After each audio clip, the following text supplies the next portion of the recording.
യേശുവിൽ പ്രിയപ്പെട്ടവരെ, സ്വർഗരാജ്യത്തെ ഈശോ ഈ ഭൂമിയിലുള്ള പലതിനോടും ഉപമിച്ചിട്ടുണ്ട്.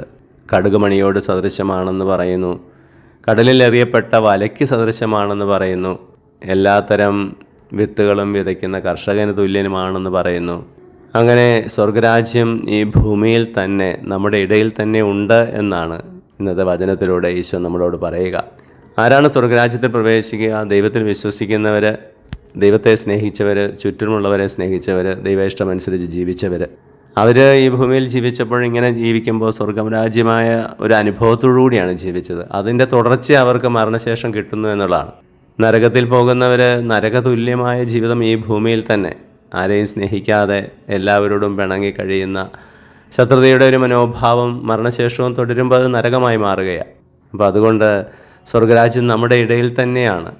നമ്മൾ സ്വർഗം ഉണ്ടാക്കുന്നവർ, സ്വർഗരാജ്യത്തിന് കാരണമായി തീരുന്നവർ ഈ ഭൂമിയിൽ അവരായിരിക്കുന്ന സാഹചര്യങ്ങളിലും സ്വർഗമുണ്ടാക്കും. മറ്റുള്ളവർ നരകമുണ്ടാക്കാൻ ശ്രമിക്കുന്നു. സ്വർഗരാജ്യം നമ്മുടെ ഇടയിൽ തന്നെ ആയതുകൊണ്ടാണ് വിശുദ്ധ ചാവറക്കുറിയാക്കോസ് പ്രകാരം പറഞ്ഞു വെച്ചത്, ഒരു നല്ല ക്രിസ്ത്യാനി കുടുംബം ആകാശമോക്ഷത്തിന്, സ്വർഗരാജ്യത്തിന് തുല്യമാണ് എന്ന്.